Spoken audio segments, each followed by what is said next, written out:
go back even a year from now, a year ago. Yep. Coming off that year off, when you went up with Kevin Stefanski, Jim Schwartz, being on that sideline, Yep. what was that period of reflection like for you? Well, it made me realize that there's nothing that I want to do more than be a head coach again, and that I probably maybe didn't appreciate it as much, at some point in time.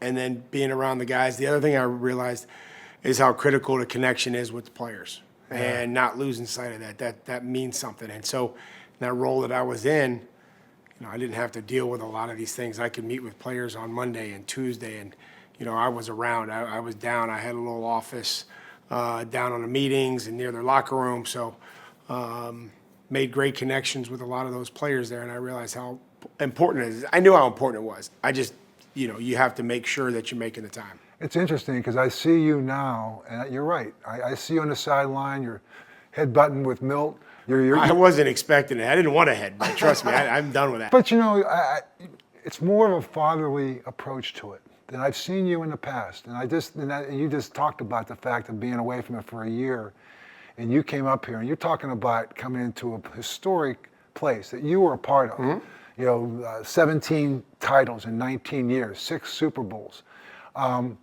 So coming back up here and having that opportunity to do it again, you brought in a bunch of free agents.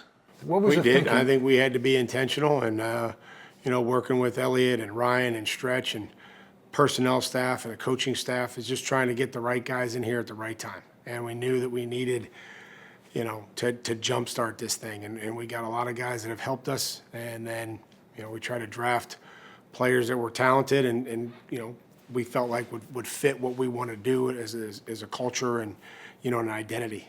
And in the course of doing that, I go back to the same thing. It's like, I see how you've treated each one differently. And I think you talked about that fact that maybe that was something that year off, that the personal relationships, Ramondre Stevenson early in the season, going through the fumbling, but you stuck with him. And you know how important that was for you to be there. Yeah, I mean, those are mistakes. Those aren't conscious decisions. I mean, those were mistakes, and you can fix mistakes and you can coach things. And Ramondre, I always said, watching back from the film before I got here, there was nobody that protected the quarterback or his teammates more than Ramondre. Yeah. And so, it's easy to target the guy that fumbled, but there's also a lot of instances early on where guys weren't protecting the guy with the ball.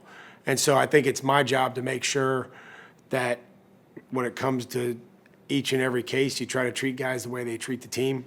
And I felt like that was something where we were going to need Ramondre. We were going to need his skill set. We're going to need his protection. We're going to need his ball production and everything else. So a lot of examples. Again, I just try to do what I feel like is right at the time. The 4 H's that you did at the beginning of the season. Again, another one of those things. We're getting to know each other. We're talking about, what is it? It's history. Yep, your heroes, your heartbreaks, and your hopes. The hopes for your personal success or the team success. And you were the first one to get up. Yep.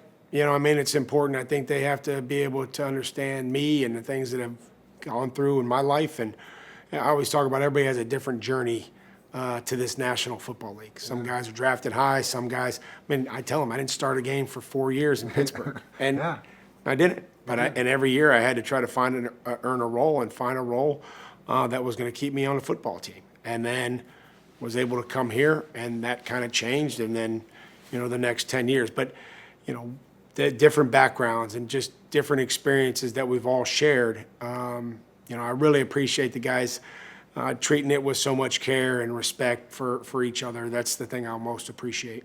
I see you at the end of the game standing outside the locker room. I remember doing that in Pittsburgh with you. And it was funny. There was a moment last week. I saw you, and Will Campbell was coming off. His head's down. I know he had a tough afternoon. Sure. You go, hey, man, put a smile on your face. Well, it's the National Football League. Sometimes, sometimes the bear gets you. Right. And it's not, like we talked about, it's not a fight. A fight's not a fight until there's resistance. And so, these things happen. Right. And there's adversity that you have to overcome. Whether that's an individual adversity, the team, it's a long season and these games are long. And so you can't let mistakes spiral and build up on you. You sit here and you came back to a place that you played at, Yep. trying to restore that run again. And then you now have a young quarterback, as you being a defensive-minded guy. Do you reflect back on watching Bill and Tom and their relationship? Does that come? I mean, I as you was sit just there- such a different role. You know what I mean? I just was such a different role. I would go, you know what I mean? I was on the defense. We were doing all the chirping and, talking. But you and Drake, are you and Drake going down that same path? Well, I don't know. I mean, I know that we're different people, and I'm sure that those conversations may or may not be the same. I'm not sure. I wasn't privy to Bill and Tom's conversation.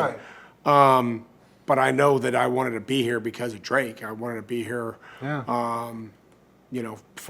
having known Robert and Jonathan and that comfort level, and that was a big reason why I wanted to be here. And so I had that with Ben, right? I defensive guy and offensive quarterback, and there is something kind of special about that. And I go.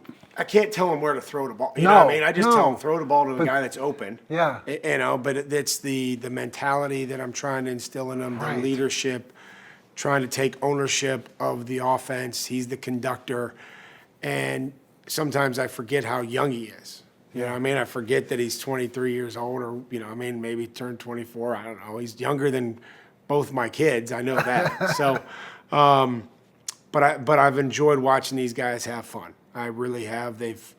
I've asked them to enjoy it, and I think they have. And Josh has done a great job. Oh, in the phenomenal. development. Yeah. Phenomenal. And there are a bunch of guys on the staff that have helped Josh, that Josh hasn't worked with. And I know sometimes offensive coordinators get funny about those types of things. Yeah. And there's been a lot of collaboration. Josh has what he likes, but then there's, everybody's got some ideas and some input and really helps us put together a good plan each and every week that supports Josh and, gives him the best chance to go out there and call a game.